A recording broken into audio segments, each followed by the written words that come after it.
انداز بیاں گرچہ بہت شوق نہیں ہے، شاید کہ تیرے دل میں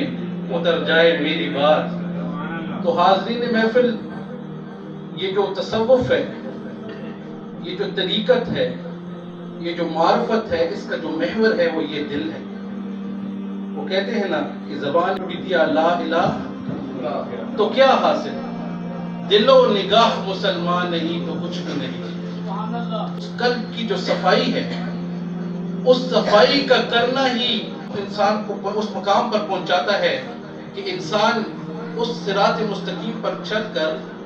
احسان کی اس درجے پر پہنچ جاتا ہے کہ جب وہ عبادت کر رہا ہوتا ہے تو گویا وہ یہ دیکھ رہا ہوتا ہے کہ میرا رب میرے سامنے ہے اور میں اس کی عبادت کر رہا ہوں۔ یہ وہ روح ہے جو انسان کو اشرف المخلوقات بناتی ہے، اور یہ روح ہی ہے، اور روح کی جو تعلیم ہے اور اس کی نشو و نما جو ہے، یہی انسان کو اس مقام پر پہنچاتی ہے کہ انسان جب رسول اللہ صلی اللہ علیہ وآلہ وسلم کی اسوہ حسنہ پر چلتا ہوا، صراط مستقیم پر چلتا ہوا، اس احسان کے درجے پر پہنچ جاتا ہے کہ جب اللہ تعالیٰ پھر فرماتا ہے کہ الا ان اولیاء اللہ لا خوف علیہم ولا هم یحزنون، کہ یہ جو اللہ کے نیک بندے ہیں، جو اللہ کے اولیاء اللہ ہیں، جو یہ بابے ہیں، انہوں نے اپنی زندگی کیسے گزاری ہے اور وہ کیسے یہ زندگی گزار کر اس مقام پر پہنچے ہیں کہ وہ قرب الہی کے اس مقام پر پہنچے ہیں کہ اللہ تعالیٰ نے ان کے لیے قرآن میں یہ آیت نازل فرما دی کہ یا ایتھا النفس المطمئنہ ارجعی الی ربک راضیۃ مرضیہ فادخلی فی عبادی وادخلی جنتی، کہ اے میرے اطمینان پا جانے والے نفس، تو لوٹ اپنے رب کی طرف، تو لوٹ اپنے رب کی طرف اس حال میں کہ تیرا رب تجھ سے راضی اور تو اپنے رب سے راضی، اور داخل ہو جا میرے نیک بندوں کے ساتھ میری جنتوں میں۔ سبحان اللہ۔ تو حاضرین محفل، میری اور آپ کی حیات کا جو مقصد ہے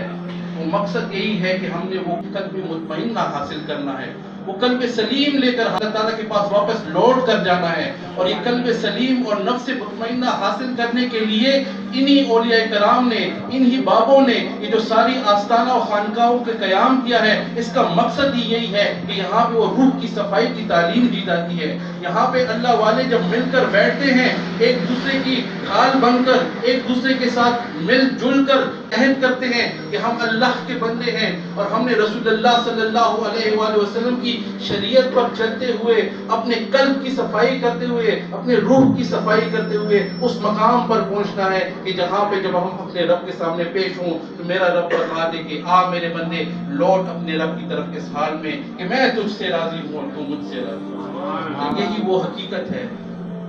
اور یہی وہ مقام ہے، یہی وہ دنیا ہے اور یہی وہ زندگی ہے۔ بڑے بیٹھے ہیں اس محفل میں، سب کو پتہ ہے، اگر ماضی کی طرف نظر دوڑائیں تو بخدا یہ زندگی ایک لمحے سے کم نہیں ہے۔ بہار آئی تو صحرا کی طرف چل نکلا، میں جسے عمر سمجھتا تھا وہ تو ایک پل نکلا۔ تو یہ ایک پل کی زندگی ہے، لیکن آج ہم نے بیٹھ کر شعوری طور پر اس کی طرف کوشش کرنی ہے۔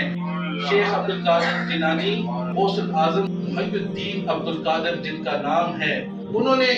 قرآن شریف کا مطالعہ بھی کر لیا، تفسیر بھی پڑھ لی، فقہ بھی پڑھ لی، انہوں نے احادیث کا مطالعہ بھی کر لیا، لیکن اس کے بعد جنگلوں میں بھٹکتے بھٹکتے 25 سال لگے ان کو اپنے اللہ کو ڈھونڈنے کے۔ رسول اللہ صلی اللہ علیہ وسلم کے پاس کچھ بدو آئے اور انہوں نے کہا رسول اللہ صلی اللہ علیہ وسلم ہم آپ پر ایمان لے آئے۔ اور رسول اللہ صلی اللہ علیہ وسلم نے فرمایا کہ ایمان تو دور کی بات، تم نے صرف کلمہ پڑھا ہے، تم مسلمان ہو، ایمان تو تب لاؤ گے جو تمہارے دل کے اندر ہے ایمان کا۔ تو یہ دل جو ہے، جو روح جو ہے، میں آپ کو یہ اس مقام پر آپ کے ذہنوں کو لانا چاہتا ہوں کہ یہ جو روح کو سمجھنے کی کوشش کرے، شیطان کے پاس روح نہیں ہے۔ روح جو ہے وہ انسان کے پاس ہے، اس لیے انسان جو ہے وہ اشرف المخلوقات کا درجہ اس کو اس لیے دیا گیا ہے کہ اللہ تعالیٰ نے اس میں اپنا حکم جاری فرمایا جس کا نام روح ہے۔ اب روح جو ہوتی ہے اس جسم کے اندر، اپنے جسم کو سمجھنے کی کوشش کریں۔ ہمارے جسم کے اندر ایک روح ہوتی ہے، ایک قلب ہوتا ہے اور ایک نفس ہوتا ہے۔ نفس کے اوپر شیطان کا غلبہ ہوتا ہے، روح جو ہے اس کی اپنی ایک غذا ہوتی ہے۔ جب آپ روح کی غذا اس کو نہیں دیں گے تو آپ کا نفس جو ہے وہ مضبوط ہوگا. جب نفس مضبوط ہوگا تو آپ کے قلب کے اندر بے چینی پیدا ہوگی. جب بے چینی پیدا ہوگی تو آپ ڈپریشن میں جائیں گے,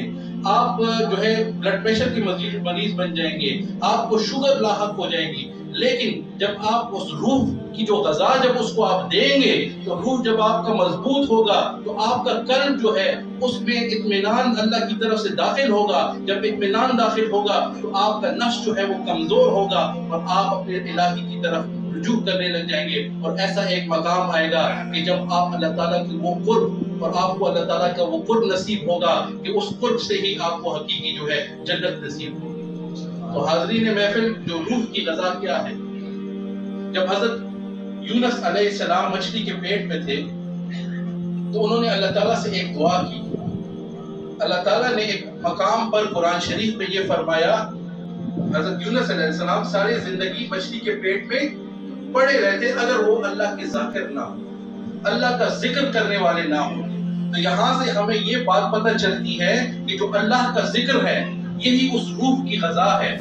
الا بذکر اللہ تطمئن القلوب. اس روح کی غذا جب تک اس روح کو میسر نہیں آئے گی تو روح کو تقویت نہیں ملے گی. جب روح کو تقویت نہیں ملے گی آپ کے قلب میں بے چینی ہوگی, اور آپ کے قلب میں جب بے چینی ہوگی تو آپ کا جو یہ نفس ہے وہ آپ پر حاوی ہو جائے گا اور آپ کو صراط مستقیم سے خطوات الشیطان کی طرف لے جائے گا. تو حاضرین محفل, میں اپنا اختتام اس بات میں کرنا چاہتا ہوں کہ یہ خانقاہی نظام جو ہے شیخ عبد القادر جیلانی رحمۃ اللہ علیہ نے 25 سال جو ہے عراق کے جنگلوں میں گزاری, اپنے اللہ کو ڈھونڈا. وہاں سے واپس جب آئے تو انہوں نے اس خانقاہی نظام کی بنیاد رکھی. اپنے جتنے بھی ان کی ایکسپیرینسز تھے, انہوں نے جو اپنی زندگی میں جو دیکھا اور جو محسوس کیا اس کا پورا نچوڑ اس خانقاہی نظام میں دیا.